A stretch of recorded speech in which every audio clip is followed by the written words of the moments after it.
Welcome to America's #1 Cincinnati-based museum podcast. Meanwhile, at the museum, the show that takes you inside Cincinnati Museum Center with the people who make it run and the friends who tell its stories. Over on the ones and twos, we have our producer, Magic Mitch Seifert. Hey. I'm Cody Hefner, and you've seen today's guest's work in the Cincinnati Post, Cincy Magazine, Cincinnati Business Courier, WKRC Local 12, and now in his published book, For Cincinnatis and Other Essays. He is television reporter, newspaper columnist, museum professional, and historian Dan Hurley. Good to be here, Cody. How was that for an intro? Did we miss anything? I don't know. High school teacher. High school teacher. For the first 6 years, yeah. History, I'm guessing? Well, history, English, and I was teaching at LaSalle High School. They had me teaching a religion class. That was a mistake. So mostly history and social studies. So, yeah. Fair enough. So you were a teacher for 6 years? Well, I taught 4 years right out of undergraduate school. Then I always knew I wanted to go to graduate school, so I went to graduate school for 4.5 years. Assumed I would end up in a university someplace, but graduate school cured me of that idea. Didn't want to spend my life doing that. It does that. And I went back to LaSalle High School for 2 years and got to the point where I increasingly believe that the most effective use of my talents was to work with adults, not so much younger students, high school or even college, although I've always maintained some relationship with the University of Cincinnati and with Mount St. Joseph University. I wanted to deal with adults because adults have experience when they come to talk about history. And high school students and even college students, they don't have much to bring, and therefore their ability to engage the topic in a sophisticated way is, I think, limited. So I became interested in adult education, and the job as education director at the old Cincinnati Historical Society opened up. Somebody came in the faculty room one day and said, "Dan, did you see this?" I applied, was hired, and that was, once I was there, that was my goal, was to build programs that addressed adults and their interests and concerns.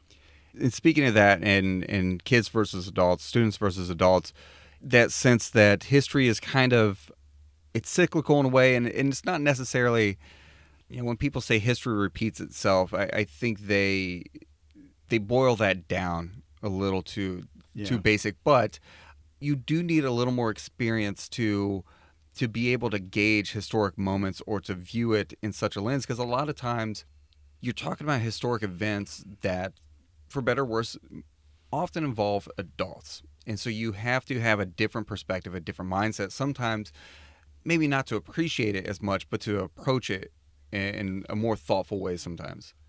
Well, I agree with the end part of that. I don't agree that history is cyclical. I think that it's linear. It doesn't mean that there aren't echoes from the past.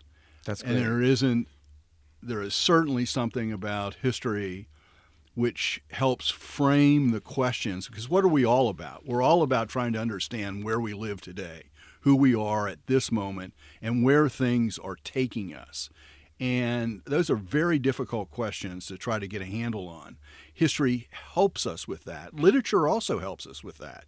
So, if I ever went back to teaching high school, I might consider that teaching literature was more valuable. Teaching poetry, teaching the novel, it might be an easier way for younger people to access in. I think history does take a set of experiences to sort of ask the right questions, because it's always about the questions that you're asking, not about the data you got or the facts you got. So many people confuse history with chronicling, which is just lining things up in some sort of sequence, or they confuse it with nostalgia, which is remembering the past as we wish it had been. The whole, the golden age of something or other. It doesn't make any difference what it is. I think those are all false approaches. History only starts when you ask the question, what's the significance of this set of human experiences that is at a different time than I am living right now, or in a different place? And so, people say, well, are people reinterpreting history? Yes, every time you do it, you don't ask a question like, what is the significance of this, without constantly, because it's not the past is changing so much, it's our ability to understand it and even the questions we're capable of asking. Often things are categorized as arts or sciences. And history seems like it's, and then there's history also. Do you think history falls more as an art or science? Because when you talk about nostalgia and you talk about memory, that's kind of art, right? You are imbuing it with something. You're not taking it on its own, whereas science is very much you take something as it is and you analyze that thing. Where do you think history falls? Is it an art or a science? It's more of an art. It's part of the liberal arts, which is, of course, what's under attack right now in the schools. We're getting rid of the liberal arts. We're pretending the liberal arts aren't important in the universities and driving them out. And it is definitely in that grand tradition of Western culture, Western civilization, of being on the liberal arts side.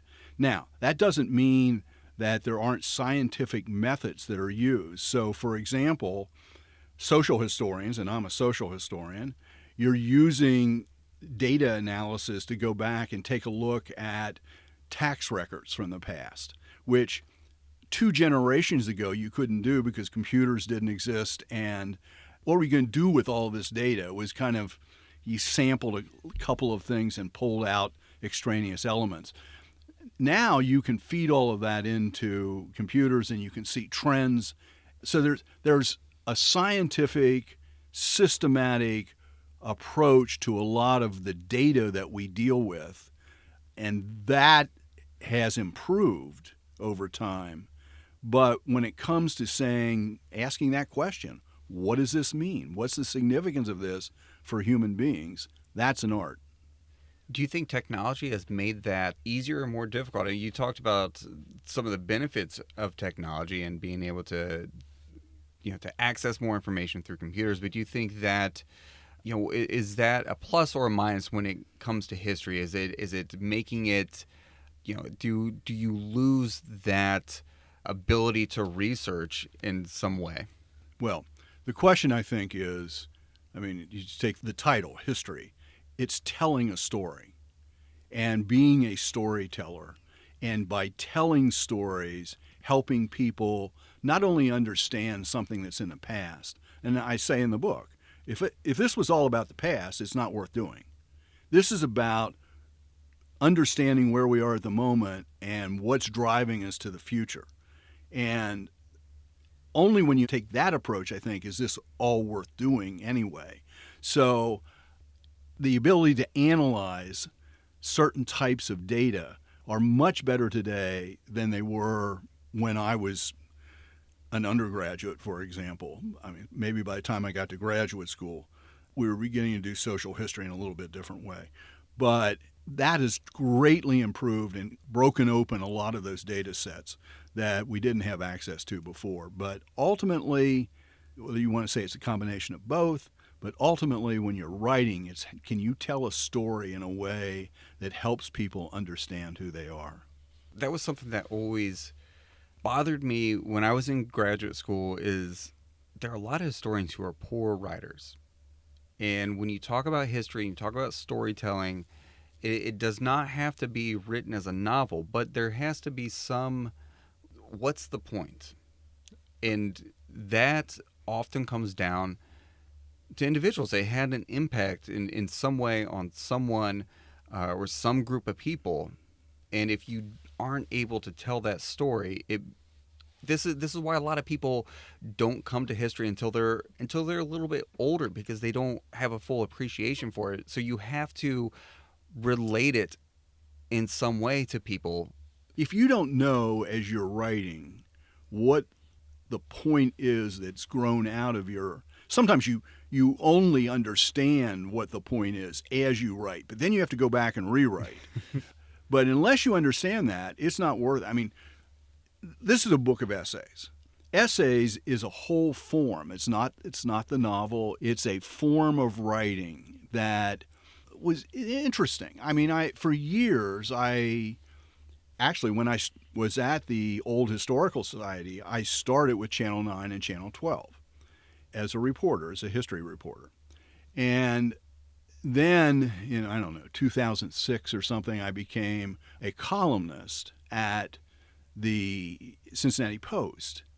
And all of a sudden, I was confronted with, wait a minute, they don't just want the story sort of laying it out, which as a reporter on TV, not that they didn't have a point, but what you were really doing was you're trying not to interpret things too much. You're trying to lay them out. But when you're writing an essay, what you want to do is trying to drive a point home. You're trying to get people to think differently. And they don't just want the interesting, cute story. What they want is something that makes you look at the world in a different way. And that's one of the advantages I've had in my career, because my career is something you could never understand looking forward. You could only understand it looking back. I mean, I started out as a classroom teacher, thought of myself as going to graduate school to be a university professor. I've been an adjunct in a bunch of places, but then I worked as an educator. I worked then in TV, worked for newspapers. I've done all of this different kind of stuff, written books. This is, my 8th book is underway right now. I've done all of those things, and each format has its own different dynamic. Whether that's doing a minute-and-a-half story on the evening news, or it's doing a half-hour newsmakers interview, which I did for 21 years every Sunday morning. Each one of those has a different format, and if you don't understand the dynamics of that format, then you'll lose people real quick. And I do think one of my talents is being a good storyteller that helps reveal a point. So you are, not to try to boil you down too much, but you're both a writer and a historian. I want to call those out separately because you could be one or the other and not always both. For you, growing up, when did you really find that interest in history and in storytelling? Did they come in stages? Did they come together? I think it started in high school. I had a really great American history teacher. But then in college, Roger Fortin, who was at Xavier University, a young professor, right out of graduate school, and I had him in the first semester there. And I mean, he just opened me up to what history really was. And I didn't turn out in an academic way being a colonial intellectual historian by accident. It was because that's what Roger was. But then, I got into this TV world, and that was all by accident. I got hired by the old Cincinnati Historical Society, and Gail Peterson, about 6 months after I'd been there, walked up to my desk one day and he said, "Oh, I just signed a contract. You're going to do a half-hour show on Channel 9. And I said, well, it's been nice to talk to me before you sign that contract. I don't know anything about television. In fact, we had given our television away to protect our firstborn child from the monster. And, so I actively didn't want to know about it. No better way to slay it than from inside the belly of the beast. Well, I got involved first at 9 and then at 12, and I understood the power of that media and their ability as a commercial media. And the Cincinnati Post was the same way. Cincy Magazine, where I wrote, same way. So many public historians spend their life in not-for-profit institutions like this one, and you have to create your own audience. They created the audience. I didn't have to go out. I was a grant writer at one point for Xavier University. I was a primary grant writer for Xavier University. And, I'm raising money so people can do certain things. I go to the television station. I don't have to sell ads. They have a whole department that does that. Now, I better be good at what I do or I'm gone. I mean, that's what you learn real quick in a television studio, that you better be effective because they're measuring people's reaction to you all the time by numbers and by small groups they bring in to talk. So, the fact that I survived for 36 years is a crazy miracle, but because I wasn't trained to do any of that. I've never been trained to do anything I did. Nothing. As an undergraduate, I refused to take education courses because I thought they were stupid. But I started teaching high school, but I had to take the education courses. They were stupid, by the way. But, I could turn into a good teacher despite that. You have to grab onto the opportunities you got, figure out what the medium can deliver, and then just go for it.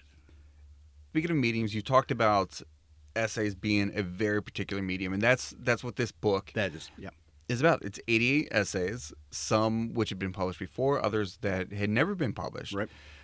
When you're writing essays, what's the power of an essay? What's the benefit of the essay format? Because I think most of these are 2 to 4 pages. Yeah.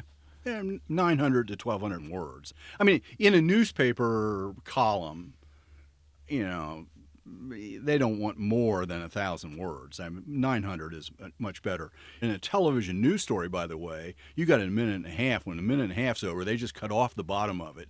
You better learn to tell the story in a minute and a half, or they'll just cut it off and say no conclusion. What are you going to do? So anyway, that's just the way that you have to conform to whatever the format is. And the essay format, and there are various things here. Most of these are things that I wrote for the Post or for Cincy magazine, and they're sort of that 900 plus word size. Some of these, though, are an academic paper I gave on the history of planned suburban communities. I mean, 50 people heard it one time, but I thought it was really good. And so I thought good enough to publish. I thought it had legs that somebody 50 years from now would care, that somebody had gone out and looked at. And that's all grounded in the material in the Cincinnati Historical Society Library and Archives. I mean, especially that piece, but almost all of these pieces are grounded right there in that library, which I love, and that's why this book, all the proceeds are going to that. Which is fantastic, and we're so grateful for. We asked the technology question earlier. What you're telling us is you are the AI for the History Library and Archives. If you read this book, it is like asking the History Library and Archives these questions, right? Because that's kind of the source material for a lot of these essays. Right. 45 years. I was hired in 1978, so whatever that adds up to, it's about 45 years. One of the great things about being a public historian as opposed to an academic, academics, you define yourself. I'm a late colonial, early national American historian focused on religious experience. That's me. That's what I was academically. Okay? Nobody's asked me about that for 50 years. That was very specific. I was wondering if you were speaking from experience. That's who I was. That was I trained to be. And if I had gone into university teaching, not that I would never have branched off of that. Of course I would have. But that would have driven so much of my career. As a public historian, and even a public historian living inside an institution like the Museum Center, I would sort of be driven by the concerns of the institution. But being a public historian, somebody who does history in public, I respond to what people are going to pay me for. Why is the Cincinnati Post interested in having me write essays? Because they want me to put in context what's happening in the community. And the early part of all these essays, which I didn't change, they are almost all start with the beginning of what was happening at that moment when I wrote. And they could have been written 15 years ago. So sort of the introductions to a lot of these essays sort of tell you what was happening in Cincinnati at the time. And they might have gotten resolved in ways that I never would have imagined. But they still have a value. So most of my books have been because some institution wanted me to write their history.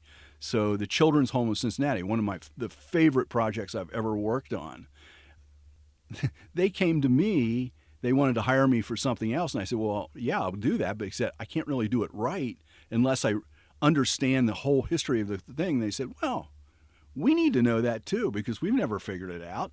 And I wrote this report for them, which I thought was for their strategic planning process. And they got it and they said, can we publish it? I had no idea they were going to publish it. So doing history in the public, you don't do what you think up in your own mind. You do what somebody who's hiring you says, we need to understand this right now. Working at Channel 12, you go into the morning meeting and you have an idea of what you want to pitch, but maybe they got a different idea and you get sent out on some other story and you got to make it work. And, everybody should work in a television newsroom for some part of their career. At museums, we would plan exhibits a year, year and a half, 2 years out, and would take all that time to develop them. They want it by 5:10 that night. Right. And if you don't have it, and you don't have a product to put in that news program, there's black. You don't want any of that. So the point is, it's just you respond to the needs of the community as expressed through these different media. I think that's a helpful way just to walk through the table of contents, because the content is all over the place. It is. You're talking education, healthcare, landmarks, the city's identity, immigration, race, racism. You are, in a positive way, all over the place through these 88 essays. Absolutely. Was that all driven by kind of current context, what was going on, or were some of these something that you just been thinking about for a while and you said, this is my moment to go for it? Both. Most of it driven by what was happening in the community at any one moment. But a lot of times, and you start reading them, there's overlap here. You'll find the same topic being referenced. There's a certain shuffling of the note cards. I mean, let's be honest, you can only know so much stuff. But you use the same data in different contexts. So some of these things, one of my favorite ones in here is there is an exhibit plan for the Freedom Center, because I was the original project manager for the Freedom Center, and then I got shifted over to being on the exhibit planning team, and then we worked for another year and a half, and then we all got fired. But you did come back as interim president. I came back as interim president. It wasn't personal, but we all got fired, which is very common with museums. I mean, you work with a team for a while and you say they're all nuts, get rid of them. So, but this is an exhibit plan that it was written that way about the riot of 1841, the race riot, which what 21st century people don't understand is when you say race riot, they instantly think, oh, African Americans rising up to demand their rights. In the 19th century, race riots were caused by the white community trying to drive the black community out of town. And in 1841, it wasn't the first race riot, it was at least the third, maybe even more, but be that as it may, it was the first time the African American community fought back. They shot back. And it is really, and it's well documented. And I tried to imagine how could we do that in the museum. And of course, it never got used. So I wanted to put it in the book because I thought I really found that a fascinating topic to explore and try to imagine how to translate that into an exhibit experience, a museum experience. When you're talking about exhibits and you're talking about developing that, no exhibit is ever about a singular moment from this date to this date. It is about themes. It goes beyond that. It's these microcosms within it, and that's history in general as well. I think when you talked about chronicling, and that's what people think of history when they think of history in elementary, middle, high school. That's what they conjure back, remembering dates, names, and places. Henry Ford had a phrase for that. One damn thing after another. Exactly. And I think a museum exhibit it's kind of a fascinating way for people to think about history. And it's a different take on writing a history essay. Absolutely. Of thinking, don't write an essay about this event, design an exhibit around it. And it forces people to do more of that storytelling rather than the chronicling. Right. So that's one of your favorite essays. Do you have others? Oh, one of my absolute favorites is Ted Berry, who I think was not just one of the great politicians of the 20th century in Cincinnati. He's one of the great human beings in the 20th century, and somebody I got to know personally. He was one of the kindest men imaginable. And he had told me his story about graduating, being the first African American valedictorian at Woodward High School in 1924. He had told me that story several times in oral history projects that I did with him. But there was one year, and it was about 5 years before he died. I called him up and I said, it was early May. It was high school graduation time in Cincinnati.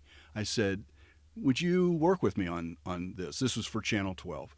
I picked him up. My photographer and I took him to the old Woodward High School, which by that time was SCPA, not in the new building, but the old building. We walked the halls. We talked what Woodward was like in 1924. And then we went over to Music Hall because that's where he graduated. Well, had been a huge controversy. Valedictorians weren't chosen because they had the highest grade point average. The best students were all invited to submit essays. And his essay was chosen. But the tradition was that the valedictorian and senior class president processed down the central aisle of Music Hall together. Well, the senior class president was a white girl.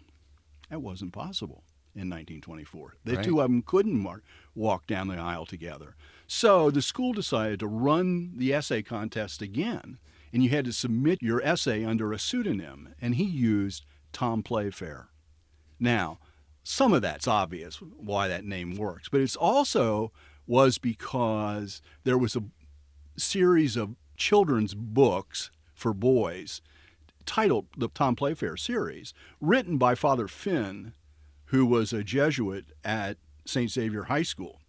That was the corner that Mr. Barry, as a child, sold newspapers from. Really? And Oh, wow. so he had read those books. He knew Father Finn. So he submitted under that, and he got chosen again. So then, now they were really stuck. So they had him march in front of the senior class president. The senior class president came last. The day that we took him over to Music Hall, it was set up for a graduation the next day. I asked him to process down the aisle and go up. And if you have any memory of Mr. Barry, he was a very dignified man. And he walked down straight, and marched up on the stage. He delivered his entire high school valedictorian address. From memory? From memory. Wow. I mean, I was in tears. And so then, here's the key to the story, though. We interviewed him afterwards, and I knew he was going to tell me this because I already knew the story. But I asked him, and he said, well, as he was leaving Music Hall that night, he walked out, and there was a black chauffeur who was driving a car for a wealthy white family, and Woodward drew from lots of people. And that chauffeur said to him, hey, I hear a colored boy gave the talk in there tonight. And Mr. Barry, every time he told that story, he would break into tears. And really gets me. And his response was, he never said, oh, I was the person who gave the talk. He just said he did fine. And I thought that was the summary of his whole life. He had to struggle to succeed, and he was just going to do fine. So stories like that are great. There's so many layers to that. Oh, We always joke when we talk to curators and we talk to exhibit developers, how do you stay out of these rabbit holes? And I say, you don't. You go down. You go further and further down them. In that story, there's so many points where you say, well, hold on, I want to go explore this thread. I want to go explore this thread. That it is like that. That's the power of history. That's why it's never just one and done. You're not right. There's no definitive take on any particular moment because someone is going to be interested in a different component of it, and they're going to chase that lead. I mean, the fact that I think this would probably surprise some people that in 1924 in Cincinnati, a quote unquote northern state, it's not in the Deep South, that you think it shouldn't be a big deal that a black and a white student walk side by side together. But just because it's not the Deep South did not mean that racism did not exist here, and that there were not either a written or unwritten set of rules that people had to live by. Well, here's the thing. When you're teaching kids, for example, how many textbooks have maps that the United States in 1860 is divided into slave and free? And that is so confusing. That is so wrong, because in those states south of the Ohio River, which we're almost sitting on right at this moment, the states south of the Ohio River were slave. But north of the Ohio River didn't have slavery, although, in fact, there were some slaves here. We won't get caught in that hole. But the point was, we needed a different social and legal structure. Segregation, which everybody thinks is a Southern problem, which developed after the Civil War, it was invented in the North before the Civil War, because nobody accepted the idea that all men were created equal, much less women. And so you created a whole different legal and social structure, and the North was not free. Right. So often those simple words and those simple efforts to try to make things clear just miss the point, and in fact, turn it on its head.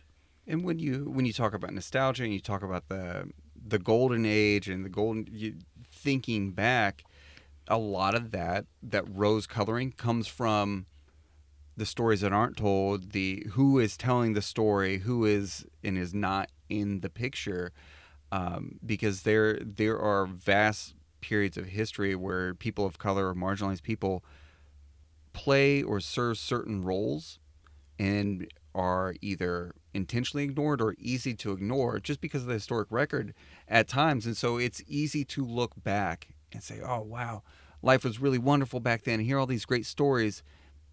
And if you are critical about it and you're really looking at it with a critical eye, you say, where are all these individuals in this story? And so you may think 1920 Cincinnati, wow, that sounds like a, jazz and right. In the roaring 20s, and that sounds really incredible. And then you say, there are no people of color in these stories. What was the experience like? Did they even exist? What was the experience like for them? Well, if you mentioned table of contents before, probably there are more essays in this devoted to the whole question of the way race rubs against Cincinnati history than there is any other single topic. And they're not all collected in the same essay, in the same group, because there are some that deal with the question of race as it relates to the question of leadership. And there's a whole group here about leading Cincinnati, because I ran Leadership Cincinnati. And I wrote those essays because I was trying to figure out what the heck leadership meant. But, there is a lot of focus here on race relations. And I think that is a function of you find the meaning in a place or with a group of people by looking at where things aren't just in the mainstream. Things are rubbing against each other on the edges. And that's what I think, And that's why John Fleming, who was the vice president here and I think he's something emeritus, and a close friend since 1981. I'm so proud that he wrote something for the cover of the book. He's a hero of mine, and he's a hero of a lot of people. A lot of historians looked at John Fleming as one of their models. Yeah, his quote was in praise of the way that you write about the history of racism, race relations in Cincinnati. And knowing Dr. Fleming, that is high praise. Yeah, it is. Yeah. And John was the person when I was the assistant VP here for history and research. He was the person I reported to, and he was the reason I was here, because he asked me to come and do that job, and a great person. The essays in this book are themselves a history of Cincinnati, not just in the topics that they each cover, but the time they were written. Right. it's not organized in that way. But I think if you lay these essays out chronologically, you see this history of Cincinnati over the last 20 years. Oh, more than that, but yeah. But I might say that there is one overarching essay, and it's called "The Four Cincinnatis," and that's where the title of the book comes from. And that is the result of beginning in 1984, when I was working at the Old Historical Society. I was asked to speak to the introductory session of, I think it was Class 8 of Leadership Cincinnati. I had no idea I would eventually run that program later in my life. But I've been asked hundreds of times to give presentations about the history of Cincinnati. Beginning with that talk in 1984, I have struggled to put together that, and it finally began to coalesce about 10 years ago. And for years, that presentation was entitled The Three Cincinnatis. But then COVID hit, and and what I'm interested in is the different ways that people interact with each other in an urban environment. And as the environment changes, it changes the way we interact. So the individual essays could go back and be plugged into that master essay, but that wasn't the design here. I had never written that essay until it was time to do this book, and finally said, I'm going to sit down and get that on paper now, because people seem to help them think about the community in a different way. When I was in graduate school, one of the things we had to do is we had to pick a historian that was prominent in whatever field we were focusing on. Mm-hmm. And we essentially had to argue with them. We had to write an essay arguing with them. Did we think they were right? Did we think they were off base? Like, be in conversation with it. You have 88 essays here. Do you hope future historians or current historians argue with them? Do you hope that they get in there and say, Dan made some good points, but here's where I think he went off base? Absolutely. I mean, these are there so that some generation will look at this and say, that's the way it was looked. He didn't know how to ask this question. He didn't know how to analyze the data in the same way we do now. That's what history's about. That goes back to the beginning of our conversation. I'm not offended by that at all. This isn't the final word. That's like when I retired from Channel 12. I'd saved 21 years of Local 12 Newsmakers, my half-hour show on Sunday mornings. And the public library has taken those, digitized them all, and made them searchable on the web. How valuable are those right now? Probably not that valuable. But 50 years from now, some historian, I think, is going to find it really interesting, not just to read a one-line quote in a newspaper, because that's where a lot of us survive. You go back and look for something in print, but they're able to see, a politician, Charlie Lucan, or Roxanne Qualls, talk about the streetcar system or the tax to build the stadiums, and people struggling with that at the time. And that show wasn't just about politicians. Show was about just leaders in the community from lots of different walks of life. And I think that'll be valuable in the past, because people 50 years from now will be able to look at those and say, whoa, if I had been doing that, here's a question I would have asked that fool. So as you compile your own essays, some from 20 or more years ago, are you seeing, I wish I had asked it this way, or I wish I had investigated it from this standpoint? Let me give you this example. When I got to the essay about the Cincinnati Southern Railway, which is based on a long legal paper done by Tim Burke, who is a longtime friend of mine. We were undergraduates together, although he's younger than I am.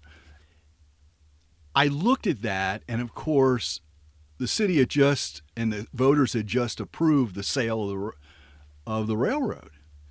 And I thought, do I write this over again? Do I write a new introduction? And I decided not to.